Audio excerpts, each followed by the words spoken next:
In the second reading, you see both the second reading, that one Paul written to the Corinthians, and also in the gospel, you see a kind of an urgency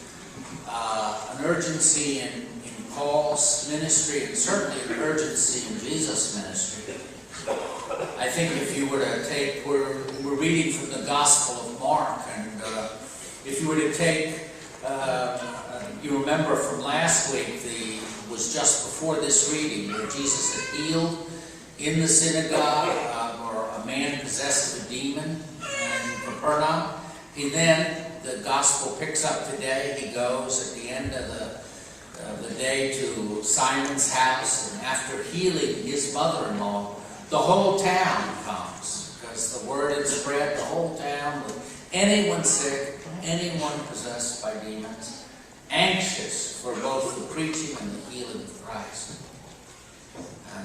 And you see that Jesus, the reaction is, he's up very early, he's out in a deserted place, and he's already ready to go to the nearby villages. They would have kept him, perhaps, rejoiced with him, but he felt a mission. You know, the Gospel of Mark is the shortest Gospel. You could, if you sat down, you could read it in 2 hours before the Super Bowl begins today. You know? And if you just sat down and read it like a story, you would see that there's a kind of an energy to it, and it's a kind of a driven. Mark writes the story, Jesus is constantly on the move. If he's preaching, he's going from village, he's challenging, you see a kind of the energy that Mark is trying to capture by the way he writes the story. He tells the story of Jesus' ministry.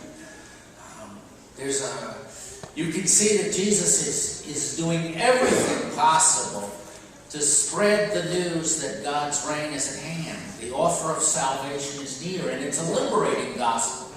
Liberates people from their illness, from their demons, from their sins. It's an invitation to a life beyond anything they could imagine. The same thing, I think, with the second reading. Paul writing to the Corinthians. Strangely enough, if you read that part of the letter, Paul was criticized for not taking a salary. You know, they said, well, how could he be an apostle if he's not living on the gospel? You know, because Paul was a tent worker, a leather worker. He worked on his own. Right? So imagine. So he says, you know what? I could live. Everyone deserves to be supported in this mission. He says, but I chose not to. And he says, and I'm not going to have that taken away from me. You know? And then you begin to hear why he's that way.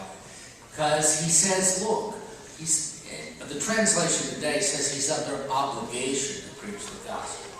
But really, I think that's a bad translation. He's under compulsion to proclaim the gospel.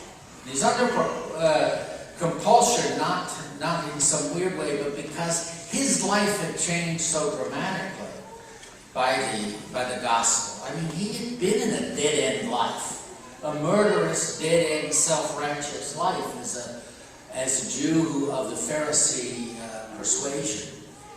And when he encountered Christ, it was for him an opening of an offer of salvation he couldn't have imagined. So, as a consequence, you hear him say that to the weak, he comes as a weak man. To those outside the law, that particular verse is not the thing today. If you read the thing, as if he were outside the law. To the pagans, as if he were a pagan. What's he saying? He's saying, and that's why I guess he doesn't take a salary, so to speak. Because he didn't want anything on his part to block the purity of the message. There's something beautiful about it. He couldn't, obviously, be a missionary to the Jews because they knew his history and he would change. But to everyone else, he would be. He would try to not have anything on his part block the clarity of the message. He wanted them to see it. He wanted them to get the invitation of Christ. Now I know that compulsion is the fruit of our baptismal call. Mary, when you're confirmed, you can expect that the graces that you receive is going to make you want to share it, in an appropriate way, not to become your disciple, but to share what you found, what brings you as an adult to confirmation. And I think I hear it all the time from parents, for example. Oftentimes they say, well, my children are good people, but they've wandered from the church. They don't know Christ. What are they saying? They're not saying it mandatory. They say they want them to know the liberating power of Jesus Christ. It's so much more than being nice, than being good. It's so much more liberating. And that's what these parents, I think, are saying. They're not making any judgment. They would love their children to know the power, or their parents in some cases, or their friends, or whoever. They'd love them to know. That's what Paul is talking about. That's what Jesus is talking about. Desire to proclaim not to proclaim yourself. You don't put on your preacher's voice with your neighbor or your office mate to talk about Jesus. That doesn't get you anywhere, But that's why Paul's approach is so important. He says, look, I want nothing on my part, insofar within my power, to block the truth of the life-saving message of Jesus Christ. And that's the way we have to approach it. I think it's pretty clear, too, when we try it with our family.